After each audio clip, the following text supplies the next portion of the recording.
Hi, everyone, and thanks for joining us in our webinar that is going to go over LoopSeq's 16S long-read sequencing data output.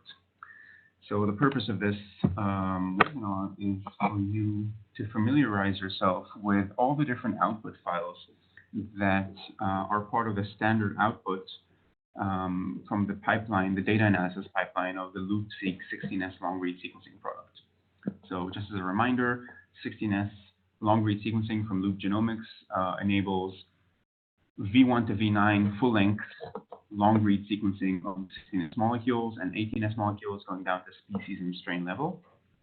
Since this is a very unique data type that cannot be produced using Illumina sequencers using any other technology, also our data analysis product is pretty unique, and we've optimized it for using long reads as an output. So let's dive right in. The kit is a 24-plex kit, and that is why you can see here 24 folders, one folder for each sample. So this would be, this view that you're seeing here would be the output, the standard output from a LoopSeq kit analysis on the Loop Genomics pipeline. There are two sections to this analysis. One is a sample-specific section, and that exists in each one of these folders. And then there is a summary section for all the different samples, and that is in the root directory. These are these files shown here. And what we'll be doing today is going over a single example for all of the files that are in every sample-specific folder, and then also going over the sample types that are at the root directory, and their purpose is to summarize the results from all the different samples and doing a comparative analysis between them. So again, within each folder are sample-specific results, and outside of the folders are results that summarize all the different samples, either in a comparative way or just as a summary of general parameters of the run. Okay, so let's start with the sample. Let's start with the general results in the directory. So here we have a few files. Some of them are data files, these files that you can open in Excel format. Some of them are PDF files that show visualizations of the data. Let's start with the actual PDF files. So the PDF files show a high-level summary of typical curves that usually people use in the microbiome space. These are the rarefaction curves and relative abundance curves.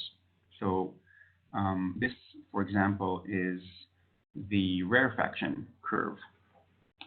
We have different versions of this for different samples. So for example, what you're seeing here, a rarefaction curve is, again, on the right here, you can see the 24 samples from the kit. And what we're plotting here is the number of OTUs that are detected as a function of the number of unique long reads that are analyzed. And each one of these lines here is a different sample. And the way that we generate these OTUs is by clustering the long reads at 99% homology. And that is why this file is called rarefaction OTU table Silva 99-1000. The reason it's called Silva 99-1000 is because we're using the Silva database to understand what each OTU is. We're using 99 because we're using 99% as the threshold for clustering. We're only clustering things that are at least 99% homologous. That's how we're generating the OTUs. And the name 1000 here is because we're only using reads that are minimally 1000 base pairs long. Typically, almost all over the Loop Genomics reads are full-length 16S, 1500 base pairs, but in this case, we're just kind of safeguarding against if there happens to be a small fraction of the reads that are shorter. So what we're doing here is we're only looking at reads that are 1000 base pairs or longer. So again, this is how this looks like. We're plotting the unique number of OTUs clustered at 99% and that are at least 1,000 base pairs long, and then we're counting how many OTUs are generated as a function of the number of long reads that were used in the analysis. So that's the rarefaction curve. Then the second type of PDF, and the one that's named 99500 is the exact same thing, but uses 500 base pairs as the minimal config length for this analysis. Okay, moving on to the next PDF file in the root directory. This is the relative abundance curve. Again, we have different versions of this for different samples. And what this plots, this is called the OTU rank curve. So basically on the x-axis, we have the different OTUs that we detected ranked by their abundance. So OTU number 1 here is the most abundant OTU, the OTU that has the most members, the most molecules in it. And the last OTU, in this case, OTU 140, is the smallest OTU, the OTU with the least number of molecules in it. And what we're plotting on the y-axis is the relative abundance, the log abundance of each of the OTUs. Okay, so these are kind of different ways of showing the diversity and the community structure in microbiome samples. And these plots show this over all 24 samples. So these are 2 standard plots that are part of the output, and they are in the root directory of every run. Let's move on to the Excel files in the root directory. Okay, so let's start from the sample report. I have opened all of these here. Okay, so in the sample report, what you see here is every row here is a different sample. We have 24 samples in the kit, so we have 24 rows here. And the sample names here simply reflect the wells and the barcoding plate that was used. So here we didn't name, the user didn't name their wells or their samples, so we simply, the system automatically designates a name to them, and the name is the origin, the well that they used in the barcoding plate during sample prep. Okay, let's quickly go over what each one of the columns are. So column number B, demultiplex read count. So this is the number of reads that were demultiplexed to each one of the samples. So each one of our samples has a sample index. This is not the barcode. This is not the molecular barcode. This is the sample index, and there are 24 of them, 1 in each well in the barcoding plate. So this is the number of reads that our pipeline was able to identify for each one of the sample indices. So that's the total number of reads per sample, or short reads per sample. Column C is all contigs mapped count. So first of all, I should mention that when I'm going to use the word contig throughout this webinar, and when we say contig, what we mean is reconstructed long read. So a contig is a single long sequence of DNA, in this case 16S, that was reconstructed from a cloud of short reads that shared the same barcode. So each single barcode has many short reads, and all those short reads, through the process of de novo assembly, result in one contig. So what we're plotting on column C here is the number of contigs that were generated for each sample. And these are mapped contigs. So these are not only contigs, but contigs that map very well to a reference. Okay. Let's move on to column E here, assembled molecule 1000 nucleotide mapped count. So this is the molecules that, barcodes that were assembled into a contig and that are at least 1,000 base pair in length. So what you can see when you compare to column C to column E, you can see that there isn't really a big difference between these two numbers. And that means that almost all the molecules that we are sequencing, almost all the barcodes that we're sequencing, we're actually doing full-length sequencing for them because they are long. Right, and here you can see the fraction of, from all the molecules that we sequence per sample, In column F, you can see what is the fraction of molecules that are at least 1,000 nucleotides, and it's generally around 90%.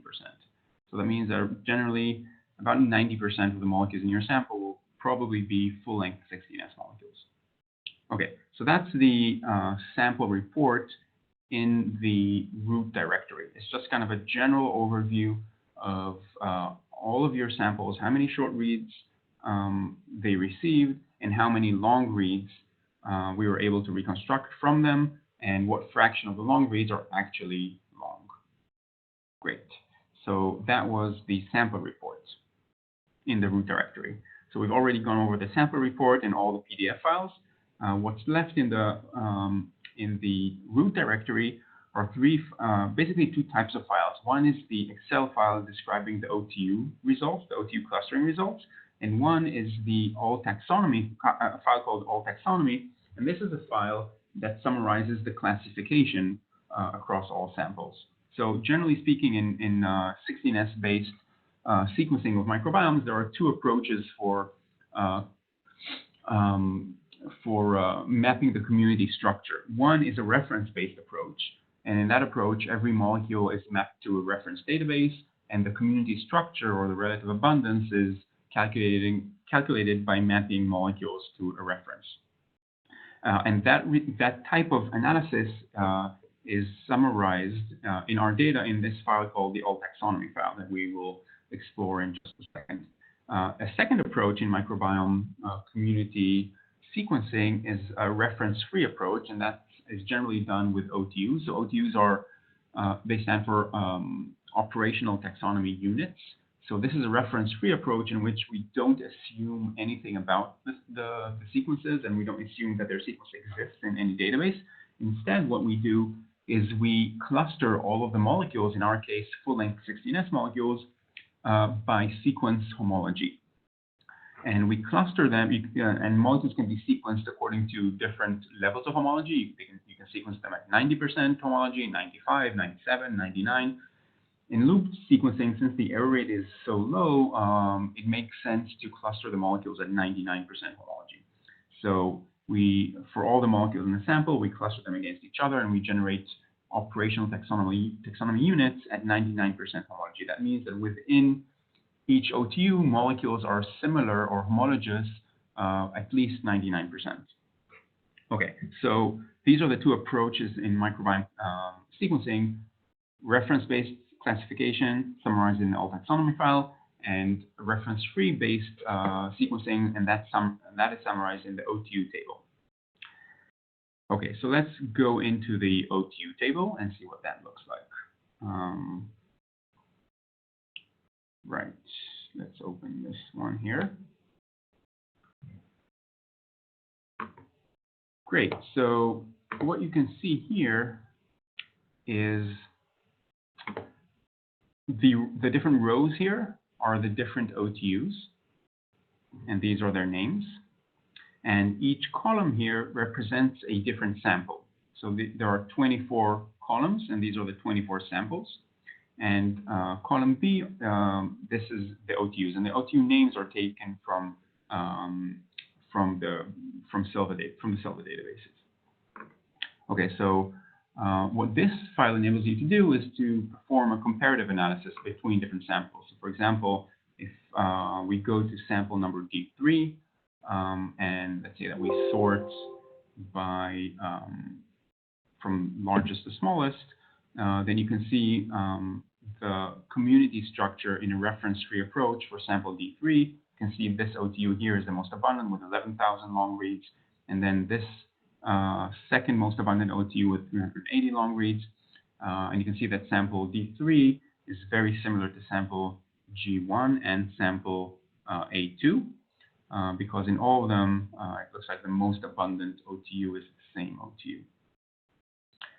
So this very simple visualizations from here can lead you to a very nice kind of visualization of a reference-free comparative analysis of all the 24 samples. And we also know that people like to, I mean, this is a reference-free based approach, but people also like to know very quickly what this OTU is most likely. So we kind of take this extra step, and for each one of the OTUs, we also provide a classification based on the Silva database. So for example, that this OTU here is Clostridium sensu stricto 18, for example. So for each OTU, you have the abundance in each one of the samples, and for each OTU, you also have the classification based on the Silva database. So this file here, again, this file is called OTU table Chime Silva 99-1000 because it clusters at 99% and only uses molecules that are at least 1,000 base pairs long. And it enables you to do a comparative analysis of an OTU with an OTU approach over all 24 samples. Great, so that's the OTU analysis in the root directory for all the different samples. And we have a similar file that does the OTU clustering in exactly the same way, but it's called 99-500 because it uses reads that are 500 and longer and not 1,000 base pairs or longer. Okay, let's move on to the last file in the root directory. This file is called all taxonomy, and this file is a summary, again, a comparative analysis of all 24 samples, summarizing the second approach for microbiome sequencing, which is a reference-based approach. Let me open this file. This is called taxonomy. Okay, this file is called taxonomy file. And what you see here, so each tab over here shows you a different phylogenetic level. So starting from kingdom, phylum, class, order, family, genus, and species. And for each one of those, it summarizes the abundance of each species. Let me see. Sorry, what I meant to open was this file. This is the comparative analysis file. So again, each row here is a different classification. Okay, it's a different species, and the columns here are the 24 samples. And then this enables you, and then this column here, column I, is the count, the summary count over all different samples. So for example, if we go to well A1, sample A1, and sort from largest to smallest, you can see that the most abundant genus is E. coli, and there are multiple species of E. coli in this sample. There's also, yeah, you can see that here. So this sample looks like it's entirely Escherichia shigella, different species of Escherichia shigella. And you can do the same for all the different samples. Again, each column is a different sample here, and the rows are the different species. And column I is the summary over all the different samples. So similar to the taxonomy file, to the OTU file that I showed you before, this file enables you to do a very quick overview comparative analysis for a reference-based approach over all 24 samples.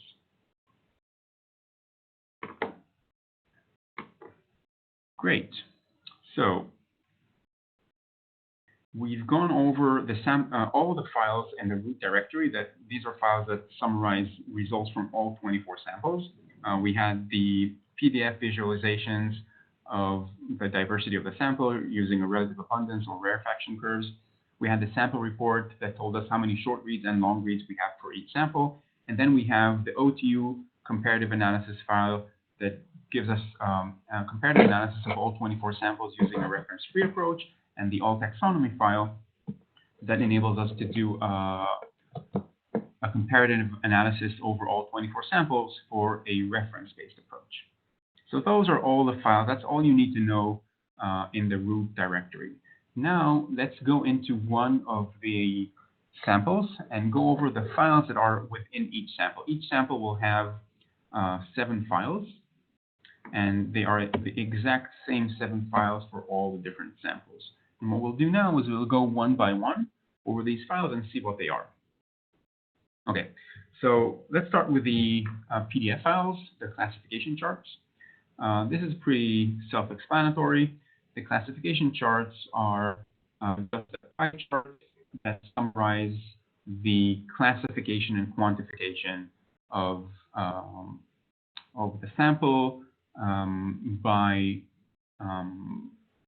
the level of phylogeny, starting from the kingdom level all the way down to the species level. So that's pretty self-explanatory. And then let's move on to the counting list file. So for those of you that want to do their own analysis on the data, so we provide a pretty comprehensive downstream analysis of data for both reference-free and a reference-based approach. But for those of you that want to use our long reads as an input to do your own analysis, then the file you want to look at, the files you want to look at are the files called counting list trimmed. There is a FASTQ version of this shown here, and there's a faster version of it shown here. They both display exactly the same sequencing data. Only one is FASTQ version that has quality scores, and the other is a faster version that only has the actual sequences. Okay, let's open one of these files to see what they look like. So the format is pretty simple. It's the standard FASTA and FASTQ format. This specifically is a FASTQ file. The format, as I mean, there's no need to explain. It's the standard format in FASTQ files, like in every short read file. The only difference here is that the reads are long. They're full-length 16S instead of being Illumina short reads. So every sample starts by the name of the sample. Sample 1 means that this is well number A1, and then molecule number 1 means that this, so in our system, every barcode produces a single molecule, and every barcode gets assigned a serial number. So molecule number 1 corresponds to a particular barcode in our sequencing. And when I say barcode here, I mean a UMI, a unique molecular identifier. So molecule number 1 is a specific barcode, a specific UMI that we used in order to reconstruct a full-length 16S molecule, and this is the sequence of that molecule, and this is the Q score, the quality scores for that molecule. And then sample number 1, molecule number 2 is a different barcode, right? Because every unique barcode generates a unique serial number. So molecule number 2 is a different UMI, and that UMI produced this full-length 16S molecule. And these are the quality scores for those bases. So this is, again, pretty self-explanatory. It's a standard FASTQ file. The only difference is, well, I guess there are two differences between our FASTQ file and the standard Illumina FASTQ file as it relates to 16S sequencing. One difference is that our sequences are full-length molecules and not short reads that cover only 1 or 2 variable regions. These cover V1 to V9. And the second difference is that there are no PCR duplicates in this FASTQ file. In a standard Illumina file, you're simply displayed the long reads as they come off of the sequencer, and a lot of these reads are duplicates. So if you see two short reads that are identical in a FASTQ file from Illumina, you can't really tell whether these are two unique molecules or two copies of the same molecule. In Loop's FASTQ file, each long read here results from a single barcode, a single molecule, and regardless of any bias that was introduced during sample prep, each UMI, each barcode will only produce a single molecule in our FASTQ file. So there are no PCR duplicates. In our data, if you see two 16S molecules that are identical, you know for certain that they came from two separate molecules because they originate from two different UMIs. So it's kind of the distinction between single molecule counting technology and technology that has duplicates.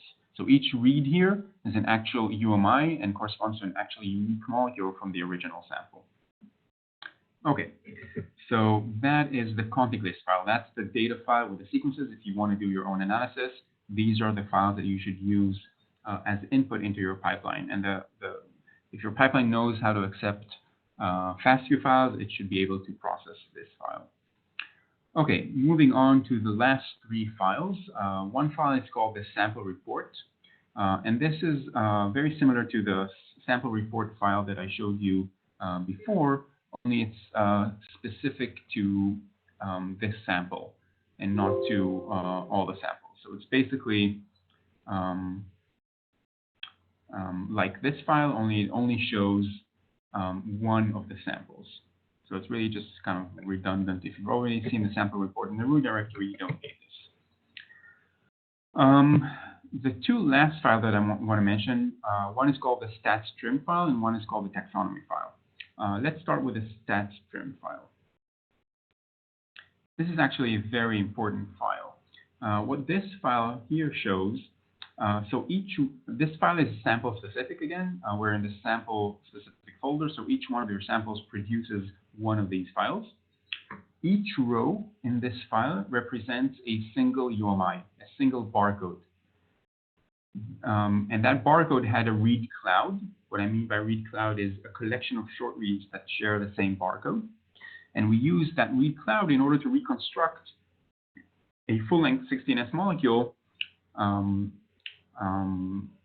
that cloud. So, for example, all the molecules here are from sample number 1 because they're all from the same sample. And then you can see molecule 1158, molecule 1054, and etc. So these are unique serial numbers. Each one of them corresponds to a specific barcode. So each one of the rows here is a specific sequence, a specific molecule, a unique molecule from your original sample. And if this file here has 10,000 rows, that means that we sequenced 10,000 unique full-length 16S molecules from your original sample. Okay, now for each one of these unique molecules, what we're doing here is we're showing you the results of de novo assembly of the long read and the results of mapping that long read to the reference. In this case, I think that we're mapping it to the Silva database, but we have various options on our cloud-based pipeline. You can choose between Green Genes or Chime or Silva or HOMD. So there are various options for which database to map to. So let's just go over now all the different, I guess, the important columns here and see what they mean. Okay, so let's zoom into one of the molecules here. So let's look at molecule number 1109.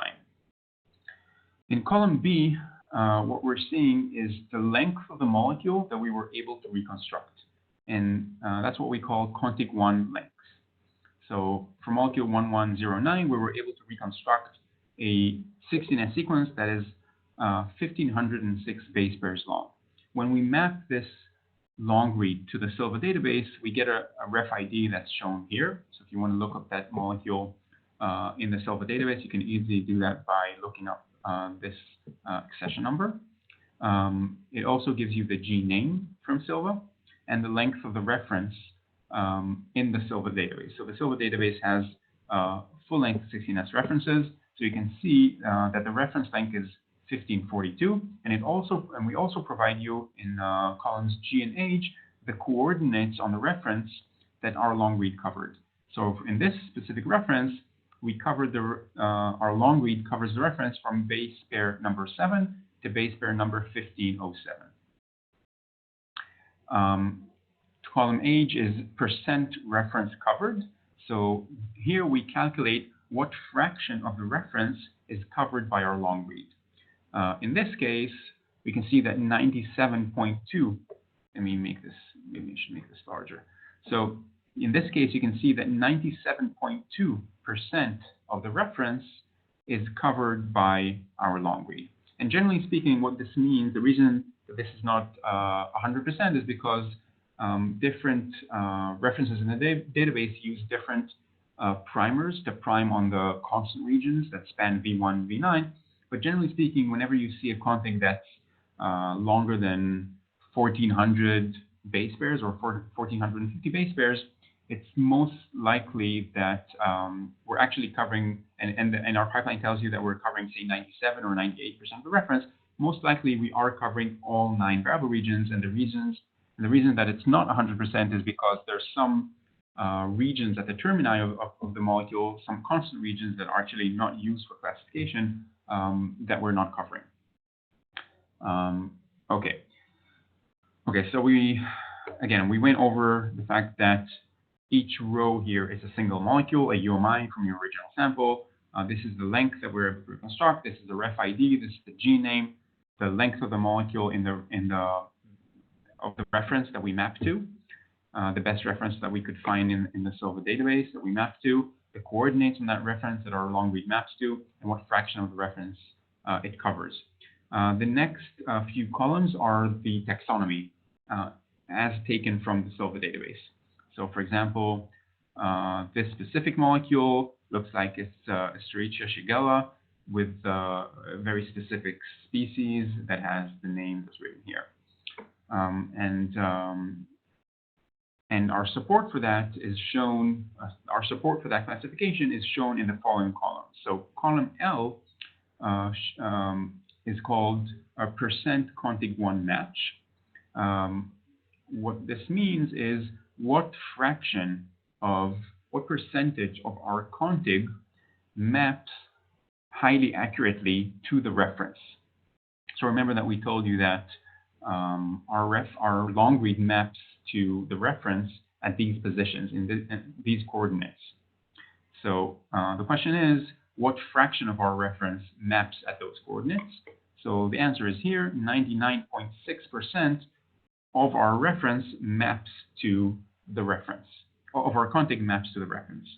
And then the next column, column M, asks the question, for those 99.6% of your contig, of your full-length contig that maps to the reference, what is the percent homology?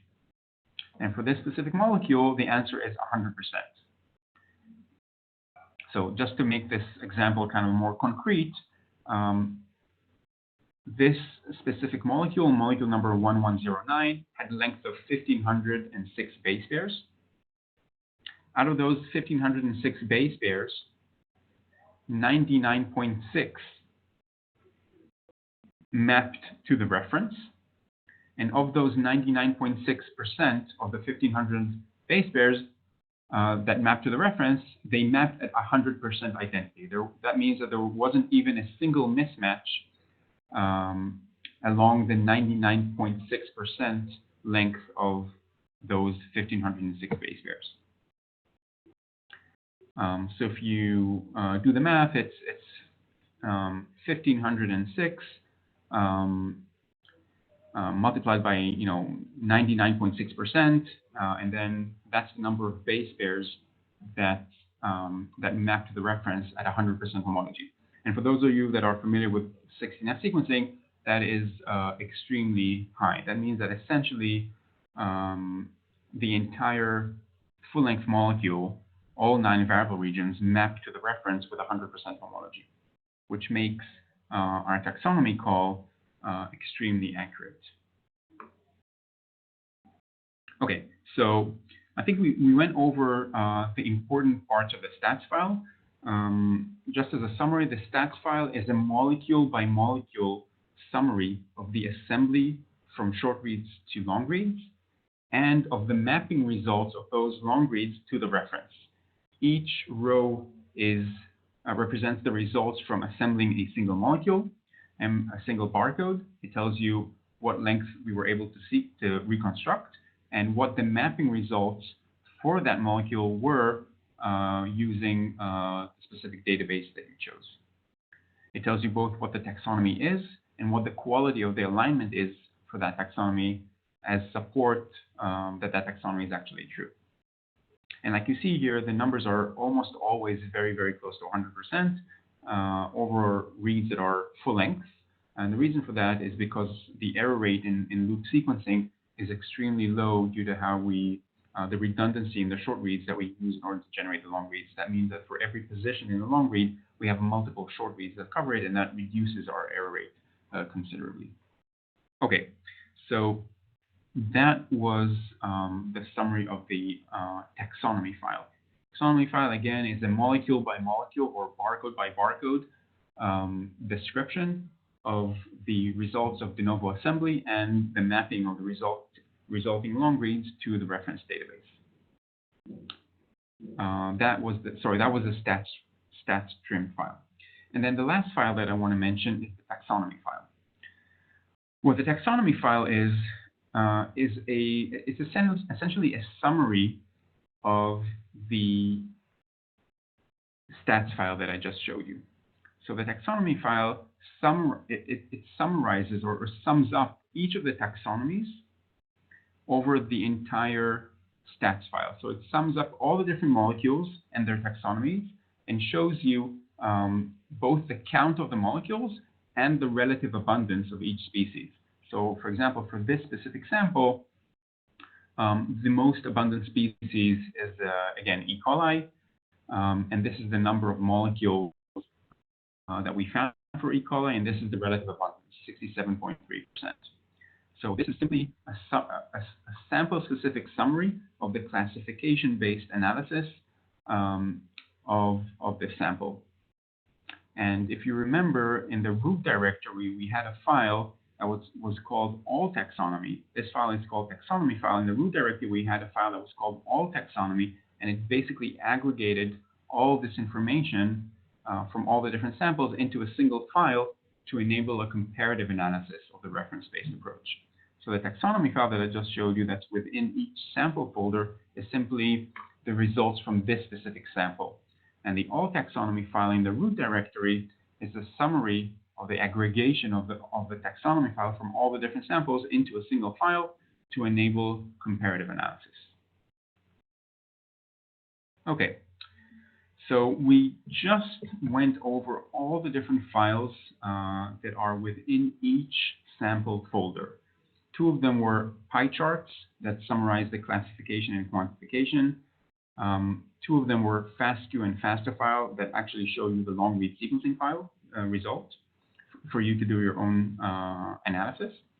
And then we had a StatString file that shows you a molecule-by-molecule presentation of the assembly and the classification. And then a taxonomy file that summarizes the stats file and shows you the abundance of each species in your sample.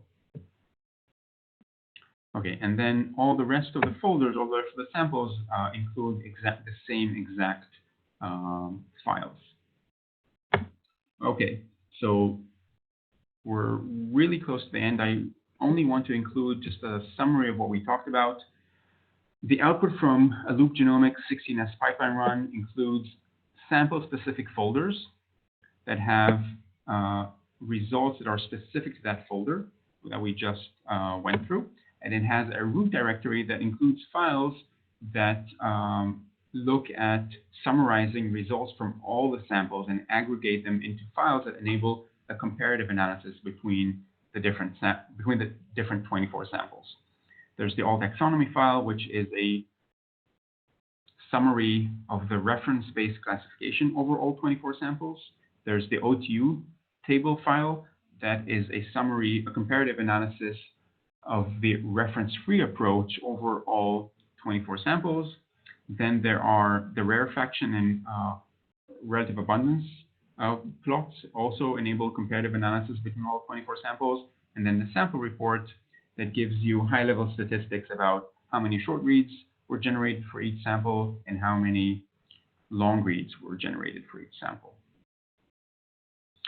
Okay, folks, that's the essential information that you need to know in order to get started with LoopSeq 16S full-length single molecule data analysis. Please contact us through the website if you have any additional questions and give us feedback about this presentation. Let us know if we need to improve it in any way, or if you have additional questions that were not answered by this webinar. Thank you everyone so much for attending, and have a great rest of your day.